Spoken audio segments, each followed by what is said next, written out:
Hello, and welcome once again to Boost, Booze, and Barbecue, the only podcast with a salvage title. I am your host, as always, Andy. Joining me, also as always, most of the time, is Coy Masterson. F. Coyson Masterson. How you doing, man? I'm doing great. Great. Is really your full name is Coyford, right? Yeah. Coy Fortis. F. Coy Fortis. Sin Masterson. That's right. Coy Fortis. I was unprepared. It's not funny. It's my name. It's a classy name. I come from a lineage of strong knights. Coy Fortis. Yeah, no, I know. Sir Coy Fortis. Sir Coy Fortis. Sir F. Coy Fortis. Sin Masterson. Junior Esquire. I don't know. I said I come from a long lineage of that. I wasn't there. Okay, fair enough. We're off to a bad start already. You know that, Coy? Or a good start, depending on how you're looking at it. I'm going to say a good start. You poured me an extremely healthy cup of brandy here. I did. Turns out you're not a fan of brandy. I'm not an immediate fan of brandy, yeah. You have a blackberry brandy at home that you're quite fond of. Well, saying that's brandy is pretty loose. And it's kind of a...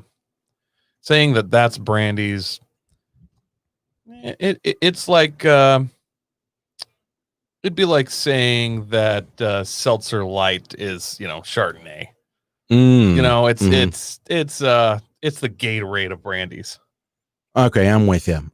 But like the sugar added, like the full sugar Gatorade. Yes, it is. It is a Smirnoff, sour apple. It's not brandy. No, I got you. No, I'm picking up what you're putting down. We did have a little bit of that though last night at Pumpkin Spice Fest. Yes, Fall Fest 2020. Pumpkin Spice Day. Pumpkin Spice Day, bitches. Yeah. It was a little subdued. COVID times, Yeah, COVID times, and as we age, it's getting more subdued. We had everybody out the door by midnight, I think. So it worked out well. Well, people showed up with infants. I was not prepared for that. Well, all the people that showed up with infants are the same people that showed up pregnant last year. Ooh. I didn't know if you noticed that. I didn't notice that. Yeah, so all the COVID babies came. We had a plethora of pumpkin spice stuff. I ran through the shopping mall, just Kobe style, spiking pumpkin spice stuff into my cart. Well, of course, that's how you have to do it, right? Yeah, you need to skip if you're doing it properly. If you're not skipping while you're shopping for pumpkin spice, you're doing it completely wrong. Were you whistling while you're working? Yes, absolutely. Of all the pumpkin spice stuff, honestly, our friend Aaron from the Off-Road podcast got me some pumpkin spice sugar wafers. Ooh. Those wafers you'd get when you're a kid, and it'd be like half the box would be chocolate and then strawberry and vanilla, and they're these crispy, just pure sugar, kind of, I don't know, inch wide, 1/4 inch thick, 3-4 inches long. I actually love that style of sugar wafer. I'm not gonna lie. No, I love those. Those are amazing. I try not to eat them because I realize I'm literally just tablespooning sugar in my mouth. They're called a sugar wafer for a reason. Sure. But I've always loved those, and he found some pumpkin spice ones, and those were my favorite pumpkin spice thing, I believe. There were some pumpkin spice mini cupcakes that were quite delectable. Of course, the pumpkin spice cigars. Great as always. We do have a couple of photos here, which I thought I had put into a separate folder, and then I couldn't find them. So you work on the fly. Am I right or am I right? Yep. And then Aaron also decided to bring candy corn and pizzas, and we made 2 mini candy corn pizzas. One of them, we scraped all the pepperoni off, left the cheese and marinara. And one just went candy corn with a circus peanut on top of that. The other one, we did the same thing, but put a layer of cream cheese on. And how did that work out? I'm not going to pretend that the one with cream cheese wasn't half bad. Oh, I bet it was good. I'm going to be honest. If we had gotten just pizza crust and then did cream cheese and candy corn, it'd be straight up good. Like delectably good. Okay, what about next time we get one of those giant cookies? The ones that are like a foot wide? And then we just make the pizza out of that. We could do that. I still think we either do it like breadstick style or just like DiGiorno, baby. It's not dinner without DiGiorno. Sure. Yeah. No, I'm with you. Okay. What about, I mean, you know that I'm putting a wood-fired oven together, right? Yeah. What do you think? Will Smoke and Char add anything to the candy corn pizza? I'm not sure because I'm afraid that the wax and the candy corn would soak up way too much char. You know what? That's a good point. And I am not positive, but I think you can light candy corn on fire. Well, I wish I had some. We could give it a try. Yeah, I'm not sure, but I think it will burn.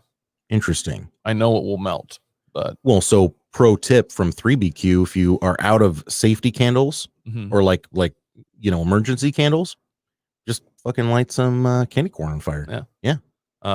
In an emergency, you can load them in shotgun rounds. Oh yeah. Then you just shoot flaming candy corn at people. That I can get behind. Yeah. That's a great idea. That's some off-grid apocalyptic advice. Can you imagine running around with a sawed-off shotgun? Trick or treat, bitch. Boom. Oh, it burns. Smells delicious. And what else do we got here? So the pumpkin spice cake roll. I don't remember that from last year. And also you had this new style of pumpkin spice donut. Yeah, I got like some bakery style kind of, if you've ever had like the apple cider donuts, kind of the sugary, which those were good. I had some with some pumpkin spice coffee that I hit with some pumpkin spice liqueur and pumpkin spice eggnog, which I will say I like eggnog. Just like I'm a fan of eggnog. I don't overly love it, but I enjoy eggnog. I look forward to it. They have pumpkin spice eggnog now that is better than regular eggnog. Really? It's good. It's real good. So go out and get you some of that, people. Ooh, top tip over here. Pumpkin pie, Pop-Tarts, some pumpkin spice chocolate covered pretzels. The pumpkin spice caramels were a surprise for me. I'm not a huge fan of those. Did you like them? I didn't try one. Okay. I was going to say, I'll give them to you. I'm sure my kids will love those. I liked the idea. That was new. Had not seen it. That's this is the third year. That's the first time I've seen pumpkin spice caramel. So I'm always just happy to see something new. Oh, yeah. Yeah, I agree. Yeah, those are the pumpkin spice sugar wafers there that I these ones. I just about ate them all before people got there. Those absolutely crushed. And then, of course, the circus peanuts, they were just there because they were orange. Yeah. The big pumpkin spice cake roll. Did you try that? Actually, nobody opened that. I tried to get, I opened stuff and then kind of told people to get into it, and they just mostly ate the stuff that I already opened. I've had that many times. It's good. And what did we think about the Madeleines? The pumpkin spice Madeleines, they were just kind of a really basic version of a pumpkin spice cookie. I wasn't like in love with it. I didn't hate it. It was okay. On the other hand, my children, like they had the run of all this stuff today. They annihilated those Madeleines. Loved them. I don't understand why. There's literally pumpkin spice mini cupcakes and mini cheesecake pumpkin spice cupcakes. And I'm thinking like, hey, these are the cheesecake right here, right? Yeah, those are the cheesecake crumbles. This picture didn't have the actual mini cupcakes in it. But yeah, out of all this stuff, they went for the Madeleines and destroyed them. Wow. Like stuffing entire Madeleines in their mouth. Dang. Yeah. Like throwing chicken tenders to piranhas. Wow. Yeah, it was scary and a little sad. That's quite the visual. Yeah. So maybe not like throwing chicken tenders, more like throwing Impossible burgers at piranhas. Yes. I'm with you. We had quite the lineup of booze. There's so much stuff behind here that you can't even see. I should have arranged it a little better. Yeah, to be fair, we didn't have that big of pumpkin spice selection of booze. Coy does that for the ladies. Yeah, so this year, apparently, the liquor stores I hit up kind of said there's not a lot of pumpkin spice stuff out till November for liquor for some reason. Well, that's dumb. They're more marketing for Thanksgiving than Halloween. I'm not sure. But I did pick up some Bailey's apple pie because it was Fall Fest, so I will just throw some fall things in. I literally never tried that, so I don't know how it tastes. I assumed ladies, would kind of be into that or something. And I had, 2 of my favorite rums out, 3, honestly. I mean, I guess that's more of a moonshine, but so I just had too much good stuff to really get into that, but I'm sure it's good. No, I feel that. I mean, I made myself some coffee. Well, you made me coffee. Mm-hmm. It was a pumpkin spice coffee. And then I had brought my own non-dairy pumpkin spice almond creamer. Yes, I'm about that life. Sorry. And then I threw a little bit of the Marcotte pumpkin spice moonshine into it, which is always a crusher. Yes. I did my coffee in a similar way, except for I creamed it with the Fulton's Harvest pumpkin pie liqueur, just kind of real milky liqueur. Well, and I hit it apologize with a touch of the pumpkin spice eggnog, and then hit it with a little bit of the moonshine. I apologize, belatedly, I guess. The pumpkin spice moonshine cream, not out yet. The funny thing is, the fact that you didn't have there, I just knew, I didn't even ask because I knew they didn't have it. Right. At that point, I didn't even have to ask. So. Yeah, which is a shame. I mean, I would have liked to have seen you put that next to the pumpkin pie cream liqueur.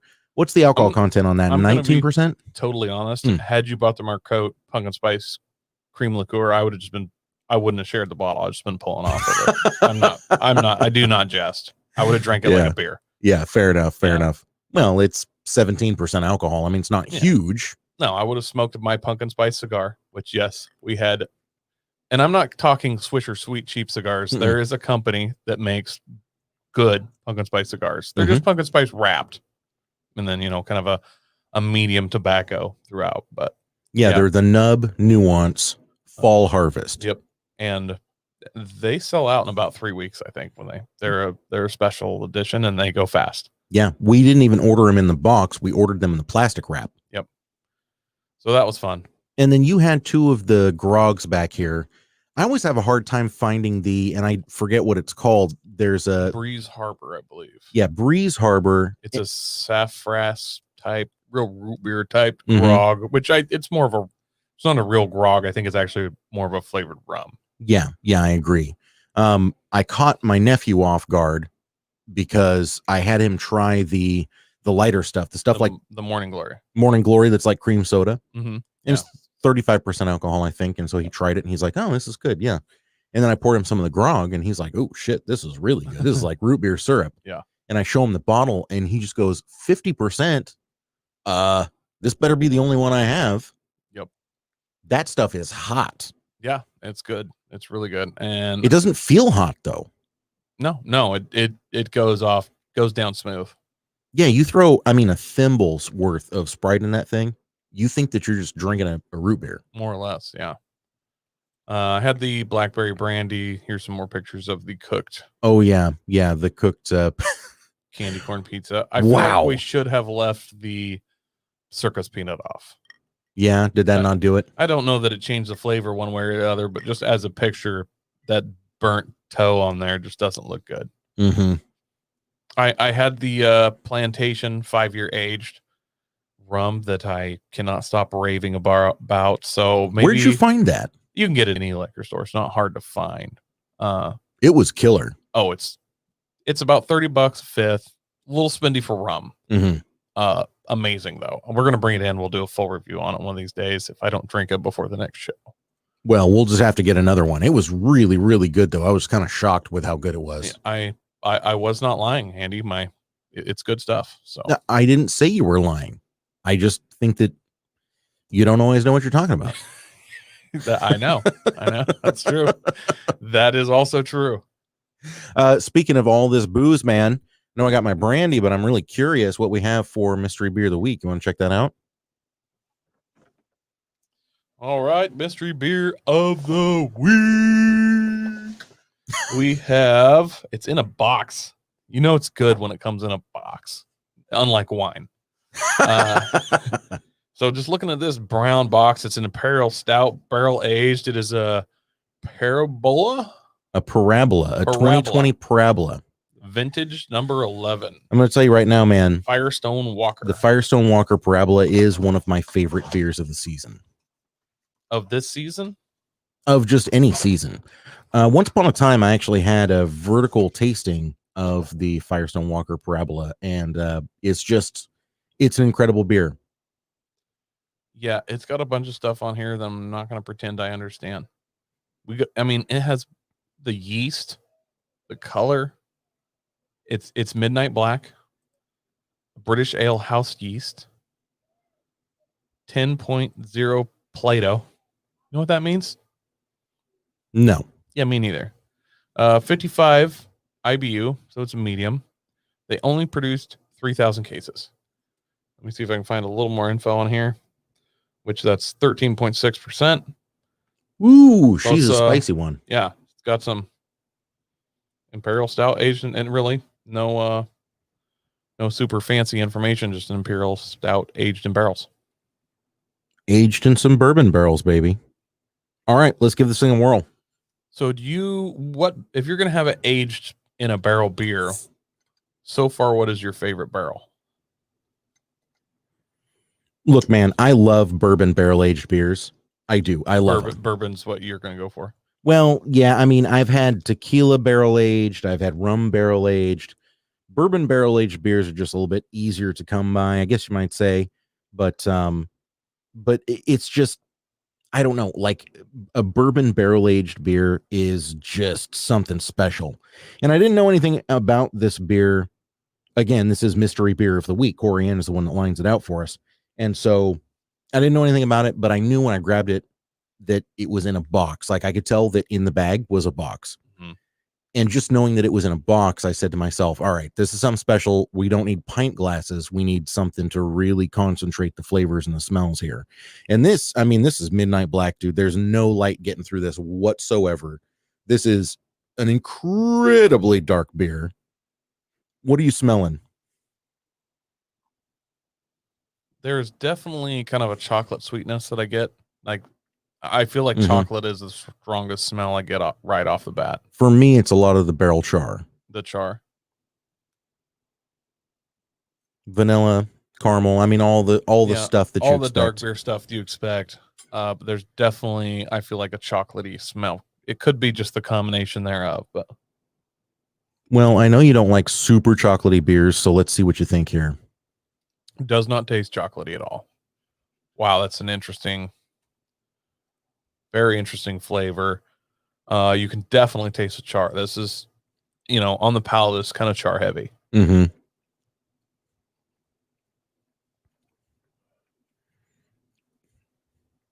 I love the way this beer finishes.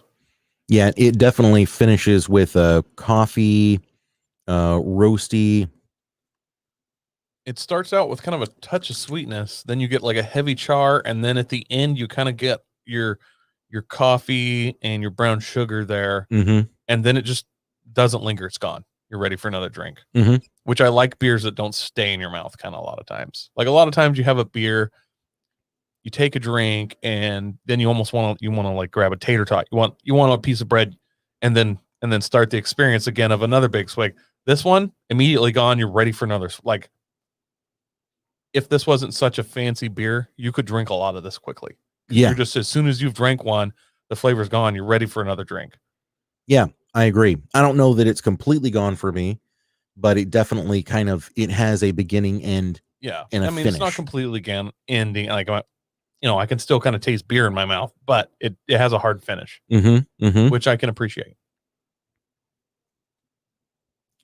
I'm telling you, man, this is one of the more beloved beers, seasonal beers.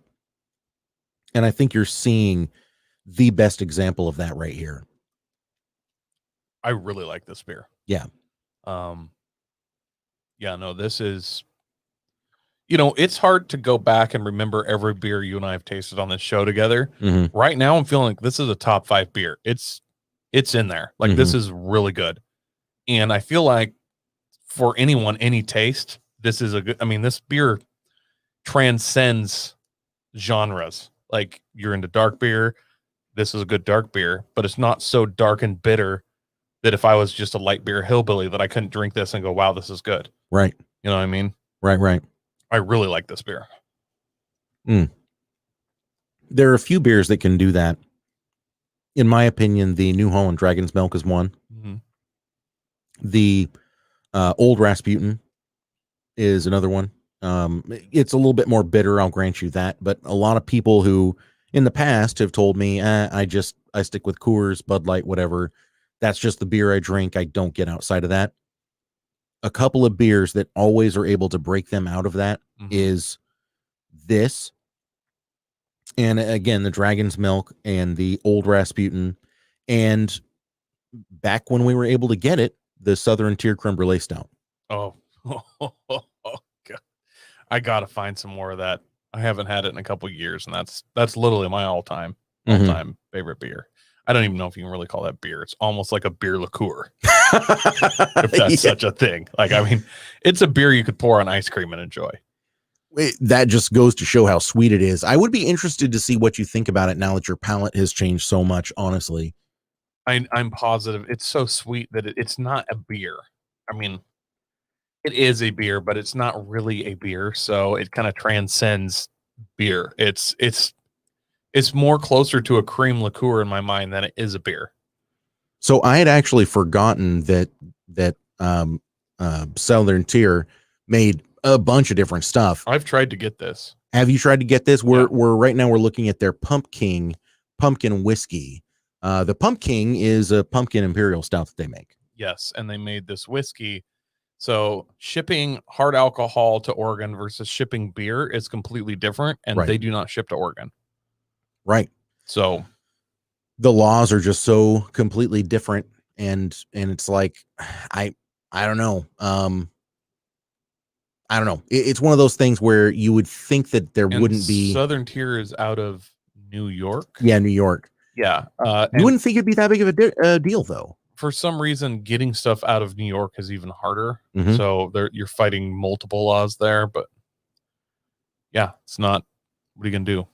So do they not make creme brulee anymore at all? I don't know. Let's have a quick look here while we're kind of cruising through this. Boy, they're really pumping their Pumpkin, their Warlock, their Imperial Pumpkin. So they've got a Pumpkin on nitro now. Yeah, I heard they have their cold brew coffee Pumpkin, their Warlock, which is their Pumpkin Imperial Stout, and then the Pumpkin Imperial Ale. And maybe I should try and order some of this. All their pumpkin stuff, and we'll do our Thanksgiving the Thanksgiving episode. I kind of like the Thanksgiving episode. Yeah. What do we got here? Oh, a salted caramel. I have not had that one. 2 Xmas, huh? Man, they've got quite the lineup here. I really need to makes great beers. Vanilla Whip, Milkshake IPA. Look, that sounds awful, but I want to try it super bad. Wow. Pumpkin Imperial Ale, of course. It's so weird that we used to be able to get this stuff, and now it's nowhere to be found. Nope, creme brulee nitro stout right here. Yes, I've not had it in nitro, but I mean, well, obviously it's going to blow your dick off. How can it not? Yeah. Actually, that's the only creme brulee I see. Look at that. Huh. Imperial milk stout. Fucking milk stout, bro. Food pairings: vanilla custard and bananas Foster.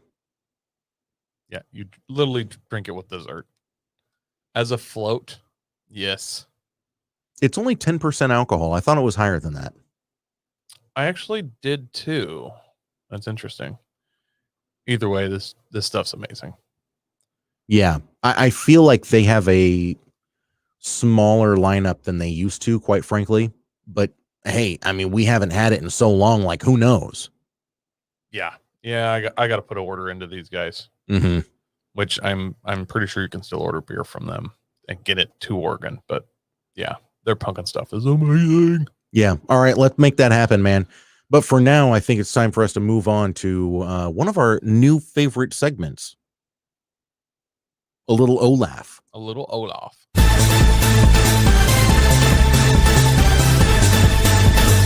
Overland as F.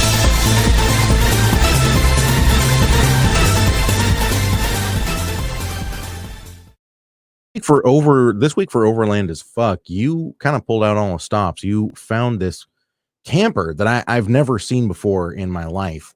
I'm pretty curious about it. Why don't you go ahead and walk us through this thing? So this is the Patriot Campers X3.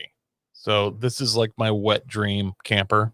They're about 70,000 on Australian money, 50 something American, depending on the exchange rate. I was going to say, what's that in real money? Yeah. That's about 50. I think it said 59,000 bald eagles. So do you remember there for a while, the Australian dollar was literally like half of a US dollar. Yeah.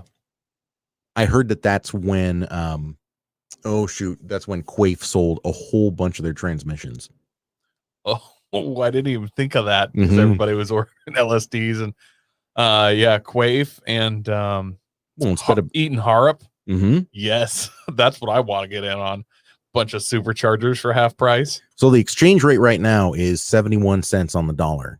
Not bad. I mean, all things considered, not bad at all. It's definitely been worse or better than that, depending on how you look at it. But there were a few summers back. As a matter of fact, no, I'll go back even further. You remember the tsunami that took out the nuclear reactor in Japan? Yes.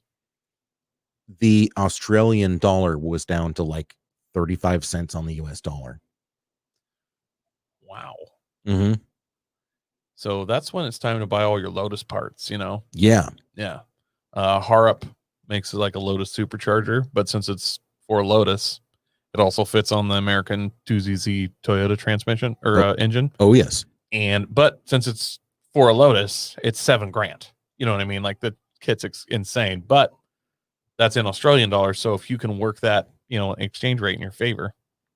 I actually have this mental image now of they're just going through and they're like, another order from America. TRD supercharger. And there's just some dude there. The TRD supercharger slides in front of him. Pulls off the TRD sticker. Holy fuck, look at the size of that spider. Slaps their sticker on it. Throws it in the box. Fucking stupid asses. Dude, on down the thing. Somebody else is rolling it in duct tape. Yep. Yeah, somebody rolls some saran wrap around it. Another dude pulls a cigar out, sprays hairspray at the tip of it, flame shrink wraps it. Exactly. Blasts a spider while he's at it. Oh, man. Here, you wallaby. So, I mean, this thing doesn't look like a whole lot, but it gets pretty serious, pretty fast. So, this is a pop-up tent trailer camper. Patriot has been kind of leading the game in ultra badass aluminum off-road kind of camp trailers. So this thing is 3,530 pounds. So right there, like it's got some serious hardware in it. It's heavy. 530 gallon storage. What? I'm guessing that's Australian for square footage. There's definitely not 500 gallons of water storage on there. Okay. All right. Fair enough. We got a little video here. Can't wait for this copyright strike. I know. Unlatch the lid, and the gas-assisted mechanism will do the heavy lifting. He just gives it a little flick, and it pops open, swings to the side. And then secure the rear door is like a Learjet. The way the door side of the plane folds out to the ground, that's how the rear steps do. Is already attached. And after has a built-in awning that goes all the way around. Independent airbag suspension. That awning is pretty serious too. Oh, sweet awning. Outdoor kitchen, but the fridge slides outside, but is also accessible from the inside. So it's got actually two entrances. Yeah, there's a ladder that comes in through the tent side of it, and then the yacht gangway plank in the back. I mean, and everything's aluminum. Just aluminum, all of it. Bulky items like tables and chairs. Setup of the X3 cabin is quick and easy. Now, while it is heavy, it's not physically that big. You could drag this pretty much anywhere. Considering you can drag almost 4,000 pounds. Well, it's got some serious ground clearance, and obviously some office space. Oh, and a dining space, Coy. Yeah. And it's got great lighting. I love the dimmable strip lighting around. That's super cool looking.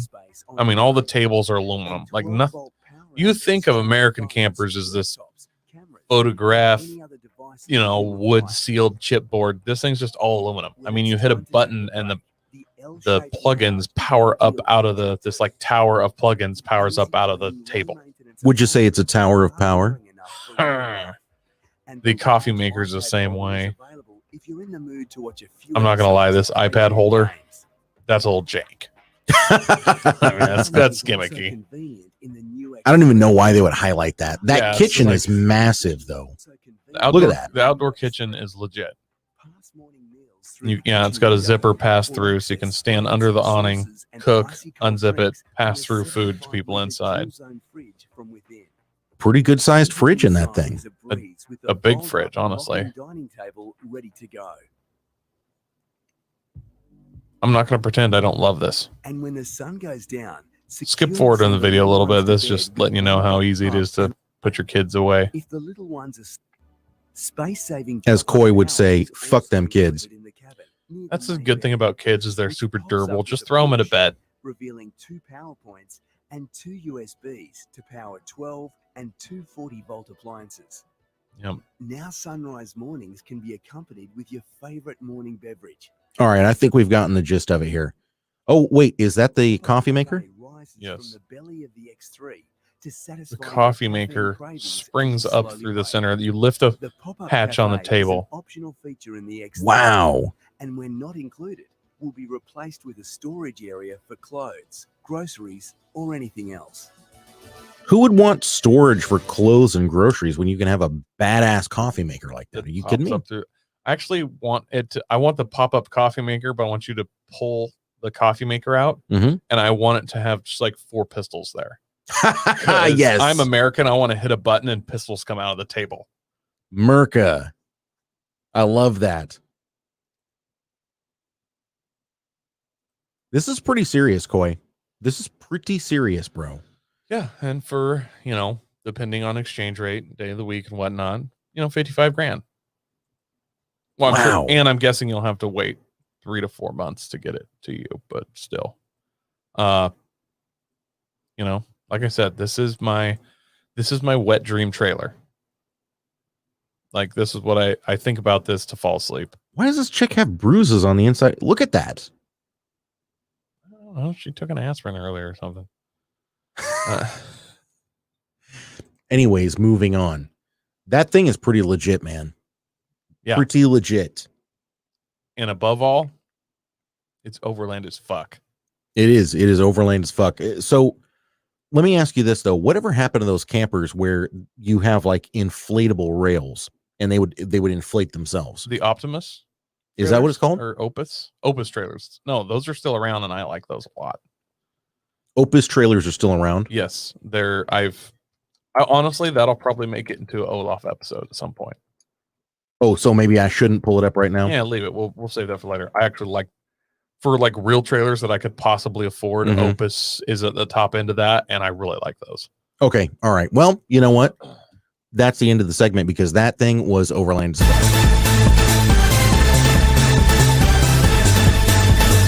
Overland as fuck! So fun fact, that photo, sorry, audio listeners, you're not able to see the photo, but the photo I used for that outro for the Overland as fuck, that was taken by a friend of ours. Really? Yeah, in Albany, Oregon. That person, it's a Buick LeSabre. It is high centered on not one but 2 large rocks in kind of an island parking area. Like, not only did they try hard to get there, they believed in themselves. Like, yeah, that person's. Oh, sorry, that's that's a Pontiac, isn't it? Pontiac Grand Am? Yeah, that's a Grand Am. Yeah, that person's mom gave them a lot of positive feedback. Yeah, that is pretty serious. I don't know if maybe I'm thinking he was like halfway through the parking lot and he just goes, "Oh, there's an opening. I see it. I'm going to floor it." I don't even know. I can't. Yeah, that's incredible. Who do you think he's on the phone with right now? Is it a he or she? Can't tell. Mom and dad, like somebody with a fucking winch. I don't know. Tow company, the police, an ambulance because you just realized that you're medically retarded and you need to go to the hospital. Now, I have to admit, I don't see any liquids on this side of the rock. What do you suppose the odds are that the other side has oil and or coolant dripping down the side of it? It's fair. A little side story about stuff like this. We had an eclipse that passed through kind of Oregon and Washington in 2017, and it was a full solar eclipse. So middle of the day, got dark for 5 minutes and cool and weird, and just felt like someone was summoning Satan, and it just really odd, like super cool. I had a kind of a special campsite that was just directly under the path. I mean, the best spot you could be, real high on a mountain, so you could see it coming and stuff. Hundreds of people, thousands of people flocked to Oregon to see this. Me and a friend were driving up in the mountains, this one lake where we knew a lot of people would be kind of congregated. And it's a rough, bad road. You can drive in the car, but you need to be slow and careful and kind of pick your line. Right. As we're driving up, where in the wintertime, there's, a 50-foot mud puddle, one of the, 8 inches deep, but huge. And it has a rock kind of sticking out of the center of it, right on the top, exiting side. And you can see oil on it. And then we pull out and we see a trail of oil. We're like, man, somebody screwed up. Then the trail of oil ended, and we're like, well, they got towed. And about a quarter mile later, there was a Ford Focus pulled over and not moving. They ran that thing out of oil completely and then drove it till it stopped. Wow. Way up in the mountains. Oh my gosh. What do you even do when that happens? The Forest Service radioed for a tow truck. Holy shit. Can a tow truck even get up there? Oh yeah. Tow truck. I mean, you can, like, I've seen people drive this road in a Prius. You can't just mob it. You gotta see the big rocks and drive around them. It's a nasty road, but it's not that hard to drive, nice and easy and just bump through. But so it's not impassable. No, there's a big campground up there. People drive up to it, but you can't straddle a big rock on, the exit of a kind of a little hole and, floor it through it and smash it. So. Gotcha. Okay. So basically we're going to assume that this person is from California. Yeah, there's a pretty good chance of that. Mm-hmm. Pretty good chance. Did it have a Oregon license plate? I don't remember now. I feel like I would have remembered if it was California plate, but they screwed up big time, and their car was fucked. And it was a new car. Like, it wasn't old. It was a new Ford Focus. That's what makes me wonder if it was a rental. That's possible, I guess. They were mobbing their rental and just blew the pan and then just drove it till it stopped. Think about some of the things you and I have done rental cars.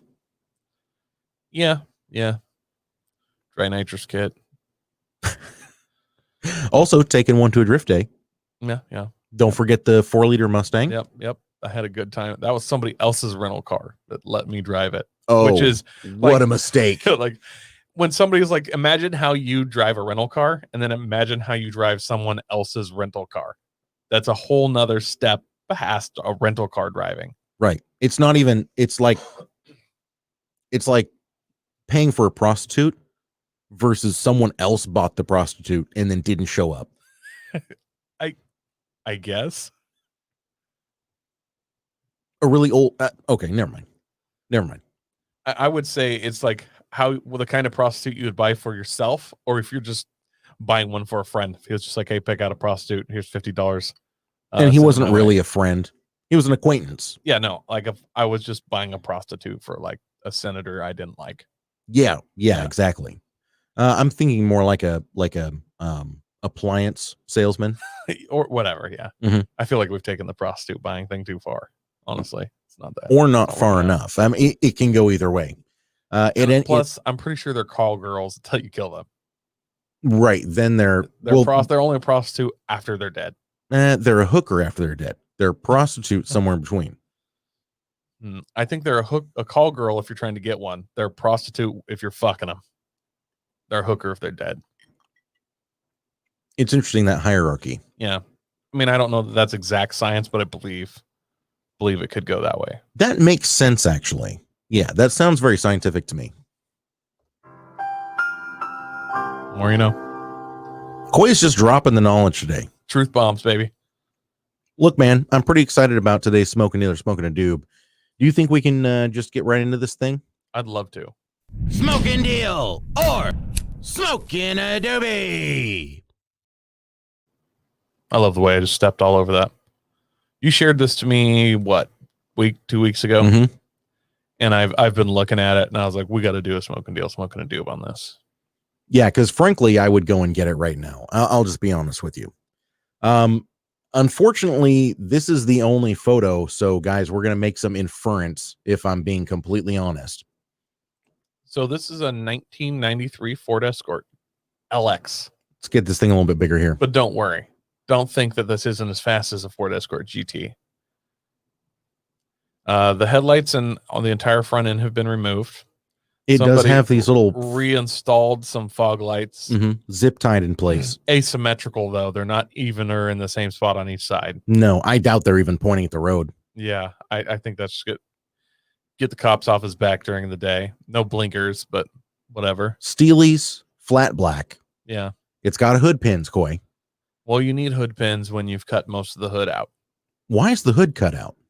Well, there's a pipe that comes straight up out of the hood, about 6 inches, goes into a turbo, and then goes out of the turbo and back down into the engine at a 45. And there's a couple oil lines and whatnot. All the accoutrement. All of the accoutrement. That goes with a turbo. Sure. The turbo's attaché. Yeah.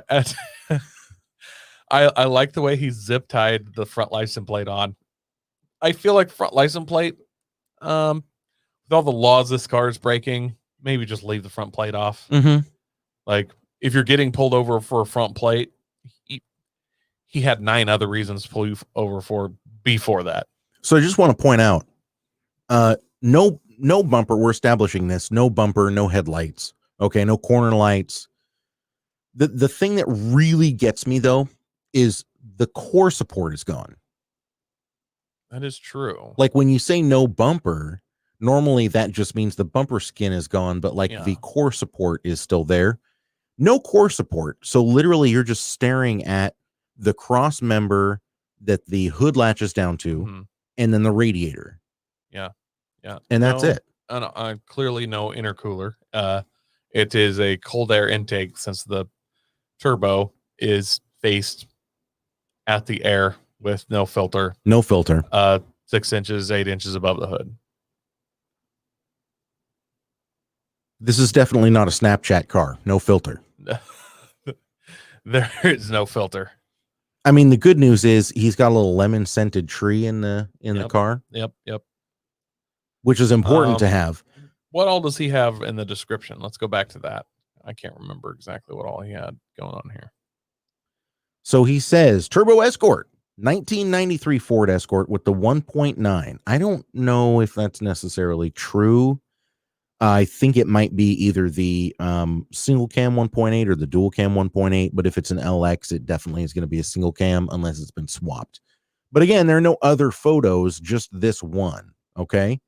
5-speed manual, custom exhaust manifold. No shit. Stock WRX turbo, 12 pounds of boost, mini stack with rain cap. What does that mean? I guess there's a cap he hangs over the turbo inlet when it's raining. Mini stack with a rain cap. I don't know what that is. Or is there an exhaust stack somewhere where I can't see it and he just has a cap? He sets up, Oh yeah, that must be a rain cap is an empty soup can, but yes. Hey, if it works, it works. I like it when guys like hook the soup can up to a little cable and then just fire it up and floor it and launch the soup can off. When they get done, they just grab it and drop it back on. Yeah. That's a power move. Engine runs great, no ticks or knocks, shifts great, and has a brand new clutch. Make offer.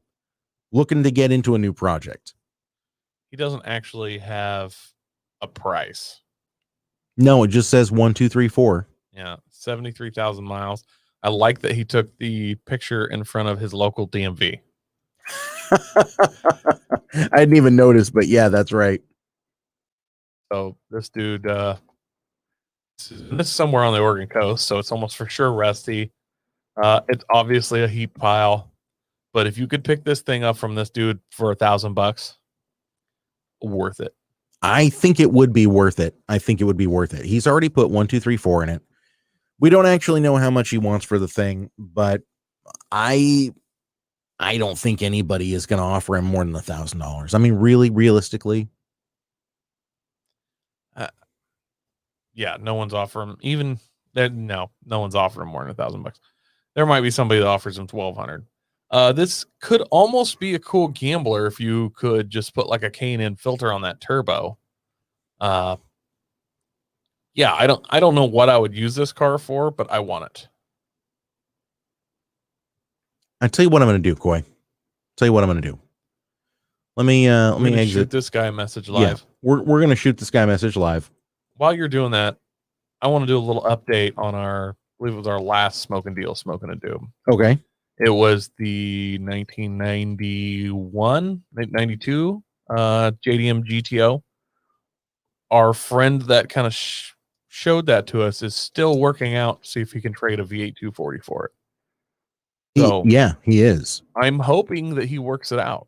Like, I think that'd be a fair trade, and he would have, both parties happy. So I feel like maybe the first this works out. It could be this first Smokin Deal, Smokin Doobie makes its way into one of our friends' hands. We'll have to see. I'm trying to remember what Jake put. He said he'd been conversing with the guy, and the fella said that basically his car was one of many cars that he was considering for trade. And then as soon as Jake told us that, Coy and I at the same exact time were like, horse shit, he's got no other offers. There's two there. If there's any other trades, they're far worse. Yeah, there's not a huge market for Mitsubishi GTOs or VR4s. That market is only mid-30 age guys that are like mid-30s to 45, because that was a cool car for them, and they're the only ones that have the money to spend 12 grand on some kind of obscure-ish Mitsubishi. And most of those are married, and their wives aren't going to let them just go spend 12K on a 1991. Not that great a sports car. It is interesting though, because that is a car, I think you'll admit, that is a car that you and I would both have in a heartbeat. Super cool car. Love that car. My favorite memory of that car is there is an old Jackie Chan race car movie. Yes. Where he races the daylights out of one of those. Yes. Yes. Although later on, when I watched that semi recently, because I think he's a mechanic and a race car driver. He's some kind of rally driver. He does a bunch of practice in like an Evo 3, but then the evil American fucks his car all up. So then the rich, hot chick that runs, the super rich chick that got rich from owning a racing team. Such fucking bullshit. She lets him use her super built GTO. Yeah. Just brings the whole semis and pops, throws a couple out, and her whole team. Yeah. The martial arts in that movie, of course, stand the test of time. The automotive aspect, not so much.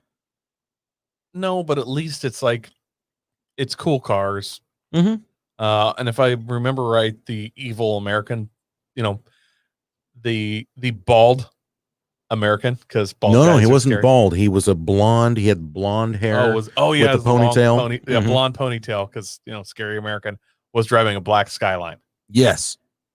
Yeah, and at some point, and royally fucking up the police. I don't remember exactly how, but like he was racing through the streets of Tokyo, and they were just exploding around him. Yeah, in American style. Like, yeah. If you're evil American, you're an evil American. This dude was the worst. As a matter of fact, I think he was Norwegian, but they just said he was from America. Yeah. No, he was clearly like sorry, now I can't remember his name. Jean-Claude Van Damme style. No, yeah, kind of. But at some point in there, he was like working with gangsters or some shit. But he was in America with a NASCAR, like on the salt flats, just dragging a dude. And when I mean dragging a dude, I mean actually dragging him on the ground. Yeah, physically dragging him with a rope. Yeah, I don't mean like he drug another car because he beat him. He tied someone to the bumper of a NASCAR and drug them across like the desert. Right. Because you know how it is in America, like everybody has their own NASCAR here. No, exactly. And everyone has access to the salt flats. Yeah. I do. I know America does those kind of stereotypes for everyone else, but it's refreshing to see see it through another country's eyes sometimes. Like, yeah, I understand now that when I go to Japan, they assume I have a gun. You've somehow smuggled it in. Yeah, like I've brought a gun in. I work with gangsters, and I don't mind killing police. No, yeah, no. And the fact, like, I'm mostly bald, but if I shaved my head and went to an Asian country, they would assume I'm a mass murderer. Here's what I need you to do, Coy.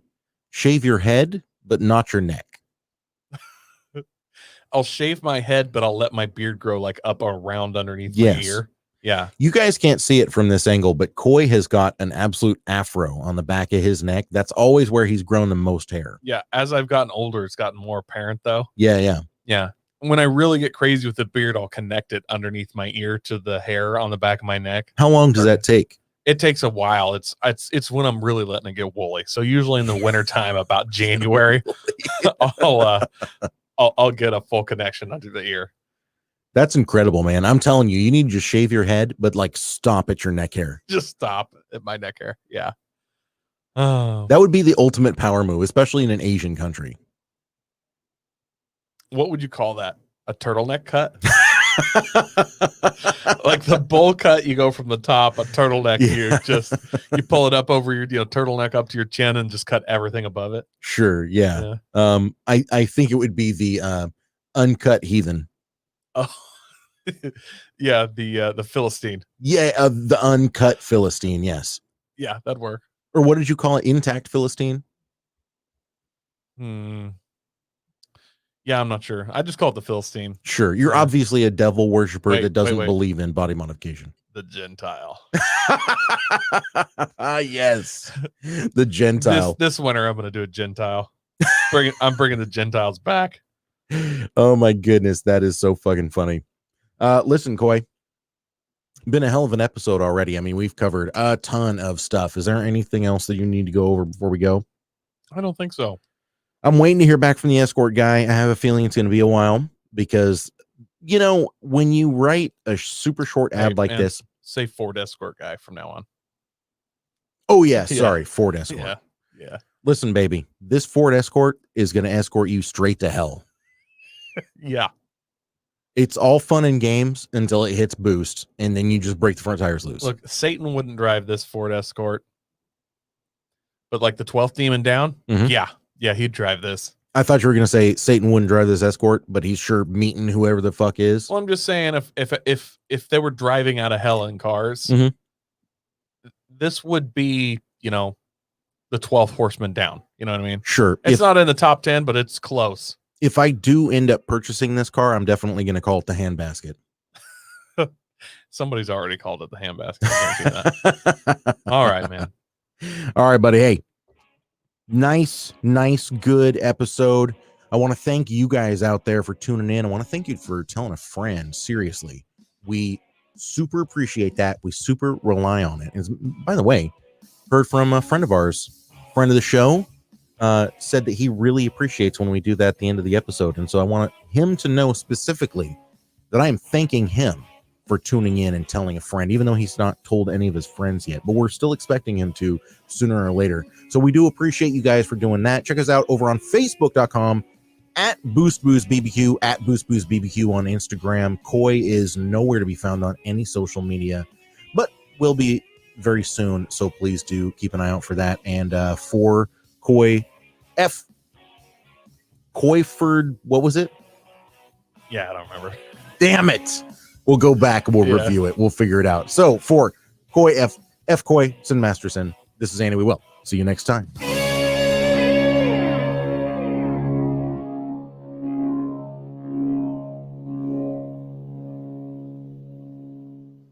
By the hair of my chinny chin on that outro. So close, Coy. He's already scooted his mic. This is how dangerous this new microphone is going to be. Because I can easily move it away and back. Yeah, because I just hit the music and you're like, bump, adios. I was waiting for you to hit the end record button because I want to say it's I had it in my head and I already lost it now. Coy Fortis. Fortis. You dare dishonor Coy Fortis. Why is that so funny? I don't understand. Of Lancaster, Salem. Lancaster Road in Salem. Yes. Yeah, Lancaster. Yeah. All right, y'all. See you next